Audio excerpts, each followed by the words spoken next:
Алматы, Астана, бүкіл қазақ елі 17 облыстан көтерілсін түгел жақындаңдар халқым.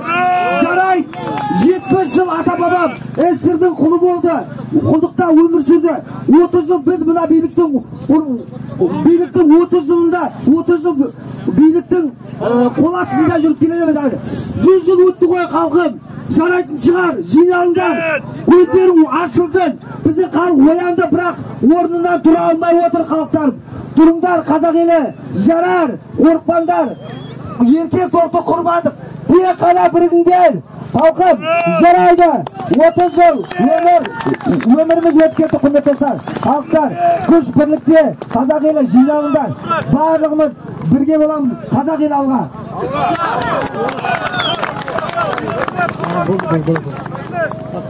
Құрметті қазақ елім, еркіндікті аңсаған, арзу отанның қорлығымен, зорлығынан 30 жыл алдаудан азап шеккен халық шыдамастан, шыдамы таусылғаннан бейбіт шеруге шығып, өзінің елінің, ұрпағының келешегі үшін күресуде. Осы кезге дейін ел басына үмітке зарын артқан, мұңын айтқан көп балалы ананы қамап, жұмыссыздықтың қызғанан, кедейліктің салдарынан балдарын қараусыз қалдырып, өлімге апарған, немесе өзін-өзі өлтірген ана, осы кезге дейін Нұр Отан елді қорғаған жоқ. Ол өмірінше елді алдаумен, терісіне ел Нұр Отаннан қорғанатындай жағдайға келді. Жерді сататын, байлықты сататын Нұр Отан, қазақ тілінің дамуына кедергі келтіретіндер Нұр Отан. Халықты зиялы қауым деп халықтың үміт күткен аяулы, ол зиянды қауым болып шықты. Ол шеруден қалған жасалған қымбатшылықты қазір шеруде. Осы шеру шығуына қолдан жасалған қымбатшылық. Қазақ өңдеу зауыты емес, зауыты Ілеспе газы, Өзен-Мұнай газ, Жетібайдан, Тасболаттан, сол сияқты мекемелерден 100 мың метр кубты газы 500 теңгеге шамасында алады. 100 мың текше метр газды 500 теңге шамасында алады. Өңдеп, ұғын жұтқан халыққа 2000% көбейтіп сатпақшы 120 теңгеден. Жанар жағармай қымбаттаса, онсыз да шексіз көтерілген баға өсе береді. Сондықтан да халықтың тілегі, үміті басындағылар түгел, үкімет басындағылар түгел кету керек. Жемқор билік кетсін! Үкімет халықпен бірге десе, онда орынды босатсын, жетсін. Сондықтан елім дейтін, жерім дейтін, ұрпағым дейтін қазақ түгел бейбіт жерге шығу керек. Қайдасыңдар Оспан Батыр ұрпақтары? Қайдасыңдар Қабанбай Батыр ұрпақтары? Мен де қазақпын, мен де анадан тудым дейтін асылдар болса, шығыңдар бейбіт жерге.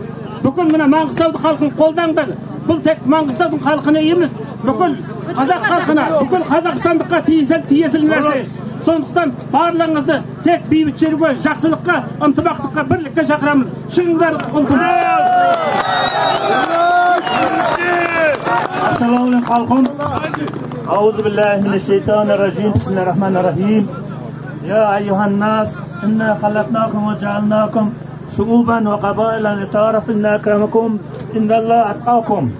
Мұхаммед пайғамбар айтады: ей халқым дейді, Құдай дейді, сізді бір ұл, бір қыздан жаратты дейді. Сізді қауым қылды, ел қылды дейді. Сол үшін исаттан қорықпаң, ауызбіршіңіз бір болсын дейді, тату болың дейді. Қай жерде де зорлыққа, зомбылыққа жол бермең дейді. Сен келген кезде күн шықты, сен келген кезде аспан ашылды. Қазір ойласам, ол аспан мен күннің шыққаны жаным халқым сіздің арқаңыз екен. Осы ауызбіршілікте болайық, тату болайық, зорлыққа, зомбылыққа жібермейік. Осы мына біреулер айтады ғой, елім халқым жұмыс жасайын деп Нұр Отандар қайда? Қазір ел болса, осы азаматтар осы халқын жүрсе, келсе осы араға. Жасасын Қазақстан, жасасын халқым. Мына ағайын тағы да бір айтар үндем осы тұрға жиналған қалайықта. Мына бір палат, екі палат аз болады. Бар болса, палатқа болса, жерімізген ар жағы бар. Мына бар, түніміз, түнейтіндеріміз бар. Сондықтан мына хотя бы шылынып тұратын, горилка, парилка, түгел бәрін жинап әкеліңдер кешке дейін, күн батпай. Сондықтан осы жерде давайте жігіттер тағы да палаткалар түгейік. Осыншама адам бір арасына жылынып кіріп сөйтіп тұрсақ та сосын ешкім ешқайда кетіп қалмайды. Арамыз бытыраса бізді жеңіп кету оңай оларға. Сондықтан біздің артымызда билік не істейтінін білмейміз. Енді мына қаншама халық келіп отқан соң бұл жерге министрлердің де қорқады келуге. Бұл жерге әкімдердің шығуға қорқады, шындығын айтқанда түсі береді бұл жерге келуге. Бірақ бұл жерге Тоқаев енді ОМОНдармен келу мүмкін. Келсін бірақ, келсін. Сондықтан ешкім бітіре алмаймыз ағайын. Бірлігімізді таратпаймыз. Сосын мен айта кетейін деп атқан, мына отырған қалайық көпшілік қарагөздер, жанашыр бауырлар, бізге қолымызды алып бәрі рахмет айтады. Біздің еңбегіміз емес, бұл бүткіл Алаш жұртының еңбегі ағайын. Алаштың еңбегі. Allah berуші, біз себепші. Біз себепші. Allah беруші, біз себепші. Біз сіздердің басыңды жиюға, біз себепші болдық. Тек қана. Бірақ осы жерге бізді қолдап келіп отқан сіздерге мыңдап рахмет. Түнде тұрған жатырыңдар ағайын.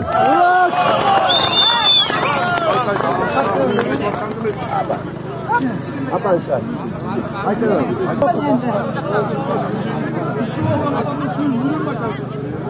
Тыңдай! Түні бойы ұйқымызды бөліп, осы кісілердің амандығын тілеп отырдық. Ұйқы көрген жоқпыз. Балалар осында кетті. Жалғыз менің балам емес. Бүткіл қазақ халқының балалары осында тұрды. Менің ашынатыным мына шіріген жүйе одан бетер шіріп баратыр. Жамалаттың түрі жоқ. Мына жаз кезінде көрдіңдер ғой, мал қырғыны болды. Ешкім ойлаған жоқ, бір өкімет шыққан жоқ. Малдан ұят болды, шынын айтқанда. Адамдан емес, малдан ұят болды. Одан қалса мына медицина. Вакцина деген ең үлкен проблемамыз біздің қазақтың. Балаларға көшіп жатыр дегенді естіп жаттық. Бәріңіздің де құлағыңыз естуді. Неше бір ер азаматтар алды, ауыр аяқты аналарға тастап кетіп жатыр. Менің күйеу балам ер азамат. Мен өз басымның несін айтып берейін. Отан қорғайтын военный 6 айдан кейін міне өліммен өмірдің арасында арпалысып жатыр. Оның денсаулығын кім береді маған? Кім береді? Өзімнің де ұлым бір шоқтар мүгедек. Медицинаға барсақ, есігін жасыға салады артымыздан бір теуіп шығарады шынын айтқанда. Қазақстанның медицинасы нөл. Бірінші байлық денсаулық. Денсаулығымызды түземесек, ел боламаймыз.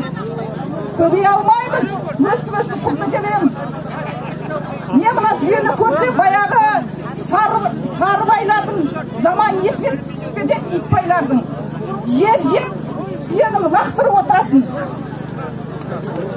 Дәл сол заманда отырған сияқтылаймыз. Бірақ көзіміз ашық, көңіліміз ашық, аузымыз жаңағы мұқалмыз. Заратқа тықпай қойың жүкті. Не, комиссия келеді дегенді қайда жаңағы? Комиссиясы қайда? Күтейік апа. Халықтан қорқады деген не заматын масқара. Бірінші очередте сол вакцинаны да ойластыру керек. Басқа ешнәрсе айта алмай жатырмын шын айтқанда. Ер азаматымды келеге қылып берді жаңағы. Осы вакцинаның есінен.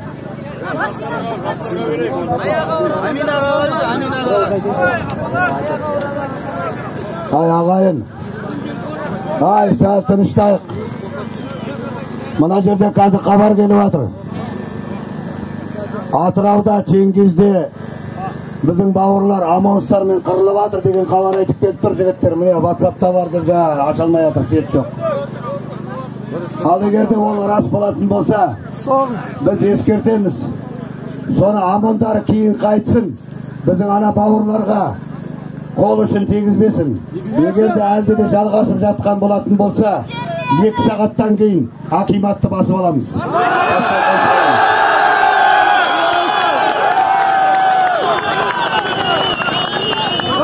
Қазірден бастап осыны қазір түсіріңде, шама келсе ана жерде шет бар жерден жіберің. Соны қарап, олар бізге жауап берсін. Аналардың бәрін тоқтатып, еркіндігін берсін. Билік бізде. Сондықтан амандарын алып кетсін. Амандарын алмаса, амандарының да өздерінің де тасталған шығарамыз.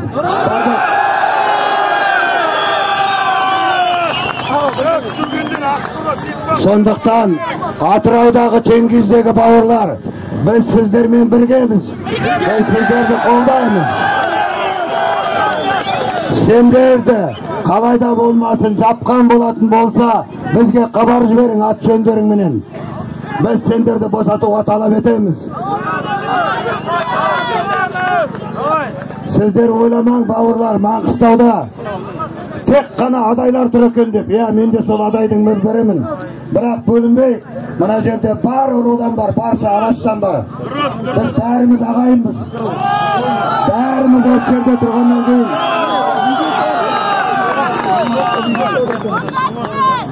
Бәріміз ағайын болғаннан кейін бар. Сондықтан бәріміздің қамымыз, тілегіміз бір. Сондықтан бөліне түстеген жоқ. Әрине адайдың жері. Бұл жерді адай алған. Енді сол адайдың жерінде бәрімізге нәсіп етіп осы жерде тұрып жатырмыз. Бәріміз соны ары қарай көркейтуге міндеттіміз. Сондықтан бәріміз жиналып осы жерде бәріміз бір алаш болып осы талапты қоямыз. Міне Атырауда амандарменен міне бауырлар қырылып келе жатыр. Міне тоқтатсын үкімет, 2 сағат уақыт береміз, сағат засекать етің.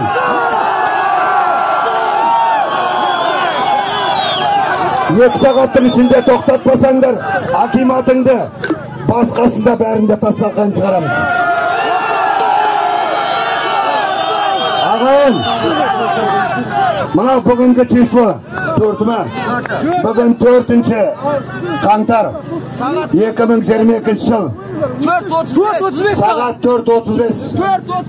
Біз басқа затты білдірмейміз.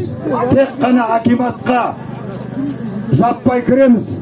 Ештеңені шақпаймыз, білдірмейміз. Есігін ашпаса әрине сындырамыз. Басқа аттарына ештеңе білдірмейміз. Әкімнің кабинетіне кіріп, әкімін желкелеп, мына жерге әкеліп жерлеп отырғызып қоямыз.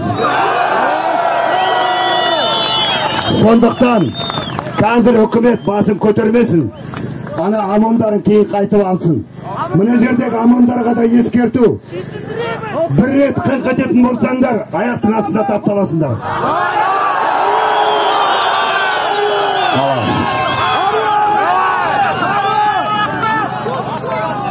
Аллаху акбар. Мына алашағайындар, жаңа біздің де жігіттерді, аппаратура алып келатқан жігіттерді, одан қаларында бізде қызметте бұлай шапқылай жүрген жігіттерді машинамен тоқтатып, артынан ұстап алып, апарып шауып отыр деген сыбыс келіп жатыр. Бірақ ол да шындық болатын болса, біз не только әкімет, ромыдыға да барамыз. Ромыдыға отырған шенділердің погонын өздеріміз жуамыз. Өздері жүрек жалаңашта халықтың алдына шығарамыз, соны айтайын.